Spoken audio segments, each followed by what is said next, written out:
Oke, sekarang kita akan membicarakan tentang Mason's gain formula. Nah, Mason's gain formula ini gunanya adalah untuk mencari TF atau transfer function dari sistem yang rumit. Oke? Supaya lebih paham, kita lanjut. Oh iya, sebelumnya di video ini kita akan bahas beberapa hal penting sebelum kita dapat menggunakan Mason's gain formula supaya kita bisa dapat nih si TF-nya. Oke, yang pertama, kita harus tahu dulu nih istilah signal flow graph. Atau kalau di bahasa Indonesia, ini adalah grafik aliran sinyal atau bisa disingkat GAS. Nah, signal flow graph ini bentuknya seperti ini. Jadi dia kayak ubahan dari diagram blok yang biasa. Ada kotak, terus ini output, terus ada feedback. Nah, ini dengan sistem yang versi rumitnya diubah jadi gini, jadi signal flow graph. Yang pertama, kita mulai dulu deh dari istilah. Yang pertama adalah nodes. Nah, apa itu nodes? Nodes adalah titik temu dari panah masuk dan panah keluar. Nah, maksudnya gimana? Kita lihat. Di graf ini, atau di SFG ini, dia ada berapa titik nih? Tuh, 2, 3, 4, 5, 6, 7. Nah, kita lihat nih, ini adalah nodes. Cuman perhatiin dulu. Nodes itu definisinya adalah titik yang ada panah masuk dan keluarnya. Kalau titik ini kita lihat, ada panah apa aja? Ada panah keluar aja, ya nggak? Terus yang ini, dia ada panah masuk aja. Nah, kalau dia ada panah keluar doang, berarti disebutnya dia adalah bagian dari input sistemnya. Sedangkan kalau ada panah masuk aja, dia adalah output dari si sistem. Yang kita sebut node adalah yang titik yang ada panah masuk dan keluar. Panah yang masuk ke sini ada panah yang keluar ke sini ada. Berarti dia nodes. Terus ini ada panah masuk, ada panah keluar, ada. Berarti dia nodes dan seterusnya. Kita namainlah nodes-nya adalah dengan nodes 1, 2, nodes 3, 4, dan 5. Jadi di SFG ini, dia ada berapa nodes? 5. Oke, bisa ya. Nah, si nodes ini, dia kalau di diagram blok, misalnya ada input, dia masuk ke summing junction atau titik tambahnya. Sini ada gains, terus di sini ada outputnya. Dan di sini ada feedback atau H lambangnya, ya.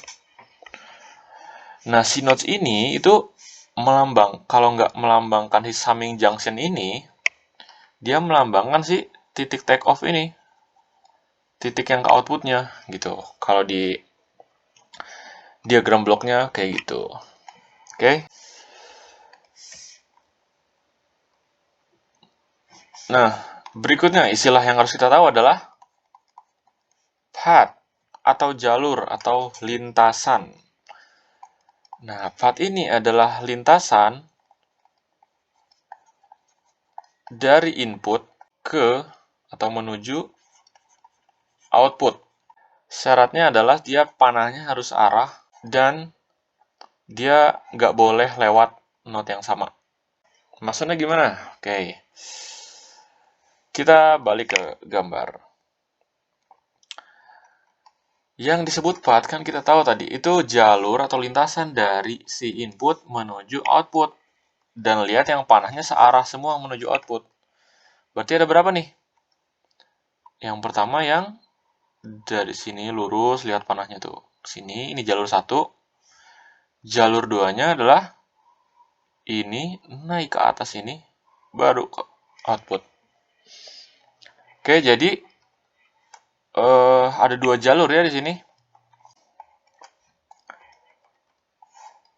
Nah, cara penulisannya gimana nih sifat nih? Kan tadi ada 2 part ya. Berarti kita tulis part 1. Kita pakai bantuan dari nodes-nodes ini, dari rangkaian dari runtutan nodes-nodes ini. Part 1 tadi gimana? Ini ya. Berarti dia lewat ke nodes berapa aja tuh? Dari node CR dia ke 1, kemudian lewat ke 2, lewatin node 3, node 4, node 5 dan C. Ya. Sekarang part yang kedua. Dia tadi gimana? Dari sini naik ke sini baru ke situ. Berarti dari R1 2 3 4. Nah, di sini kelima juga kan. Cuman dia beda jalur. Kalau yang part 1 yang lurus lewat G4, sedangkan yang part 2 dia lewat G5. Oke, ini cara penulisan part. Oh ya, dan dia ingat ya, nggak boleh notnya sama. Nah, maksudnya gimana? Misal gue punya jalur ini gini, set. Ini inputnya, ini output, ini 01, 02. Panahnya ke sini. Di sini ada loop. Sorry, kayak gini. Nah, ini ada berapa jalur? Yang pertama yang sini, yang lurus. Yang kedua, muter ke situ. Bener gitu? Enggak ya, jadi jalurnya cuma ini doang. Karena kalau yang lurus doang, kita lihat dari in ke 1, kedua ke out. Sedangkan kalau yang lewat muter ini, dia dari in ke 1, muter lagi ke 1, kedua ke out. Ini nggak boleh. Ya. Berikutnya ada loop. Nah, pasti sebagian besar dari kita udah tahu ya loop itu yang kayak gimana. Nah, sama aja sebenarnya kalau kita terapin di SFG ini. Tapi kalau gue definisiin kira-kira gini. Loop itu adalah lintasan tertutup yang berawal dan berakhir di titik atau nodes yang sama. Oke. Nah, kita coba ambil contohnya ya dari ini. Pertama, kira-kira ada berapa loop nih? Tebak dulu, ada berapa? Ada berapa? 5. Oke, kita lihat. Set, ini yang 1, kemudian ini yang 2, kemudian yang gede ini yang 3, yang ini, yang ini, dan yang ini. Lah, kenapa terus yang ini gimana? Yang ini itu bukan loop. Karena panahnya dia nggak, dari lintasan tertutup ini dia panahnya nggak kembali ke titik awal, melainkan dia ke titik yang ini gitu. Jadi yang ini bukan loop ya. Yang loop adalah yang dari sini ke bawah balik lagi sini. Itu loopnya. Penulisannya gimana? Nah, sama aja kayak kita nulis path. Tapi bedanya di lambangnya doang nih, loop 1. Misal ini loop 1 nih. Set. Berarti dia dari node 1 ke node 2, node 3, balik lagi ke node 1.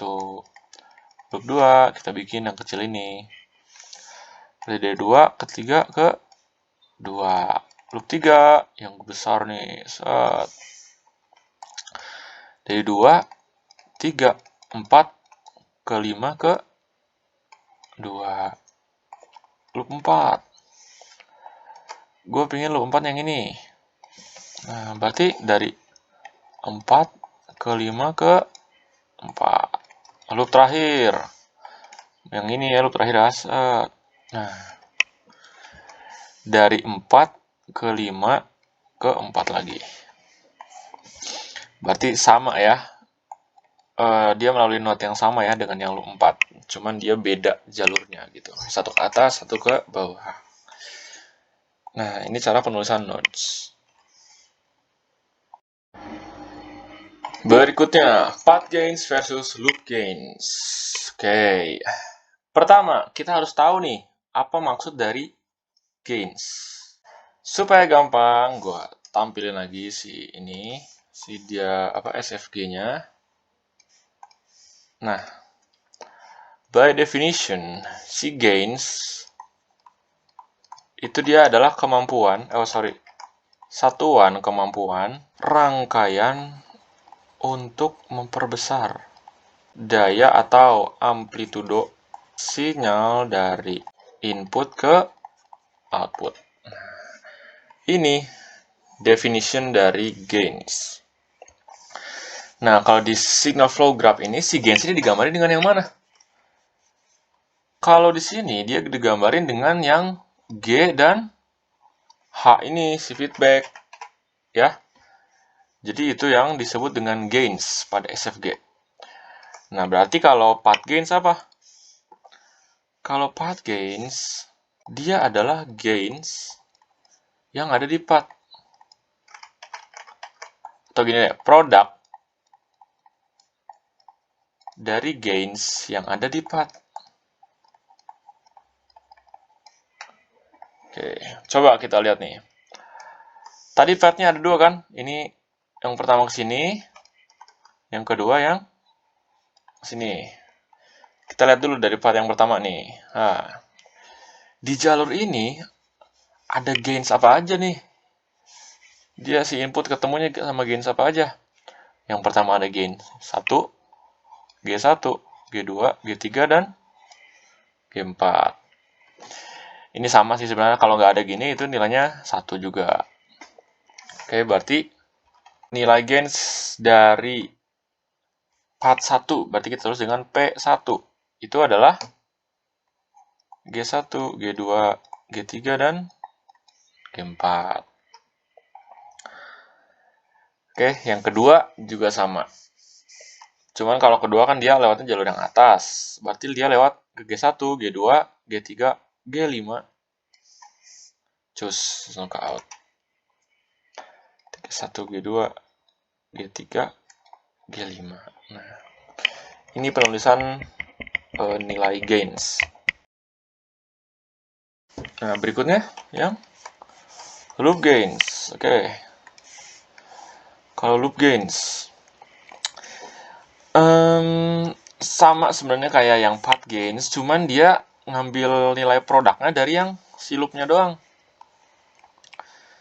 Jadi misal loop 1 nih, gue tulis loop 1, gue pilih yang ini, loop satunya. Berarti di loop ini ada apa aja tuh? Berarti ada G1, G2, dan minus H2. Nah, berarti nilai dari L1-nya adalah G1, G2 dikali dengan minus H2. Satu lagi deh, loop 2. Gue pingin loop 2-nya yang gede ini nih, ke bawah. Dia ada apa aja? G2, G3, G4, dan minus H4. G1, G2, G3, dan minus H4. Nah, oke, dapat ya bedanya loop gains sama path gains? Oke. Nah, berikutnya touching loop versus non-touching loop. Nah, maksudnya apa nih? Pertama, touching loop dulu. Dia itu artinya adalah dua loop atau lebih yang punya minimal satu node yang sama. Nah, maksudnya gimana? Oke, sini gua bawa lagi si list dari loop yang udah kita cari tadi sebelumnya. Jadi, maksudnya di sini adalah touching loop. Berarti kita itu membandingkan nih loop satu dengan yang lainnya. Dia melewati node yang sama apa enggak? Dan jika dia melewati node yang sama, berarti dia disebut touching loop. Nah, contoh. Kita bandingin loop 1 dengan loop 2. Dia touching loop apa non-touching loop? Kita lihat. Dia ngelewatin ke node 1, 2, 3, balik lagi ke 1. Untuk loop 2, dia lewat ke node 2, node 3, node 2. Kedua loop ini sama-sama lewat node 2 dan 3 ya. Berarti bisa disebut touching loop. Terus berikutnya 1 dengan 3. 1 dengan 3. Dia lewat 1, 2, 3, 1. Yang ini lewat 2, 3. Oh, jelas nih udah ada yang sama. Dia lewat node yang sama. Berarti L1 dan L3 adalah touching loop. Oke, bisa ya. Tinggal bandingin-bandingin aja yang lain sisanya. Nah, sekarang yang non-touching loop. Nah, berarti kebalikan dari touching loop. Kalau non-touching loop adalah dia adalah berarti dua loop atau lebih yang nggak punya node sama. Contoh, kita bandingin nih, loop 1 dengan loop 4. Loop 1, dia lewat ke node 1, 2, 3, balik lagi ke 1. Sedangkan node 4, dia dari node 4 ke 5 ke 4. Mereka punya node yang sama nggak? Enggak ya, berarti si L1 dan L4 itu adalah non-touching loop. Contoh lagi, bandingin kita loop 2 dengan loop 5. Mereka non-touching apa touching? Loop 2-nya 2, 3, 2. Loop 5-nya 4, 5, 4. Berarti dia non-touching loop. Oke. Bisa ya? Misal nih, ada kan dia definisinya 2 loop atau lebih. Nah, sekarang gimana kalau ada 3 loop yang punya node yang sama? Contohnya ya, ini aja. Dia sama-sama lewat node 2 dan juga sama-sama lewat node 3. Nah, terus kalau ada yang 3 loop yang non-touching each other, itu berarti ya dia ada 3 loop gitu. Yang mereka tuh masing-masing nggak punya node yang sama. Berarti yang ini misalnya yang ini adalah lewat 1, 2, 3 ke 1, terus yang ini lewat ke 4, 5, 4, yang ini ke 10, 11, 10 gitu. Nggak ada kan node yang sama di sini. Nah, berarti mereka bertiga adalah non-touching loops. Oke. Ya, minimal dia kalau yang touching loop berarti minimal dia punya satu node yang sama deh. Oke, bisa ya? Mantap. Nah, setelah kita paham ketiga hal di atas, baru deh kita masuk ke Mason's gain formulanya. Nah, jadi ini adalah rumus dari Mason's gain formula. Gunanya adalah untuk mencari fungsi transfer dari sistem. Dia rumusnya adalah sigma dari K sampai ke jumlah lintasannya dari PK delta K dibagi dengan delta. Ini sipernya di luar sigma ya, perhatikan ya. Oke, PK. Apa nih PK? PK adalah path gains di lintasan ke K. Oke, jadi kalau ada 3 lintasan, berarti nilai K-nya 3. Berarti nanti nilai path gains-nya ada P1, P2, P3. Nah, terus kalau ini, delta K atau delta K. Dia definisinya adalah, oh enggak nih, dia disebut dengan path vector. Yang bernilai 1 dikurangi sum atau jumlah dari gain loop yang tidak menyentuh path. Sum atau jumlah dari gains loop yang tidak menyentuh path. Jadi intinya di sini tuh dia nilainya adalah 1 dikurangi nilai gain dari loop yang nggak punya node yang sama dengan node di path. Oke. Berikutnya delta. Nah, delta itu adalah determinan.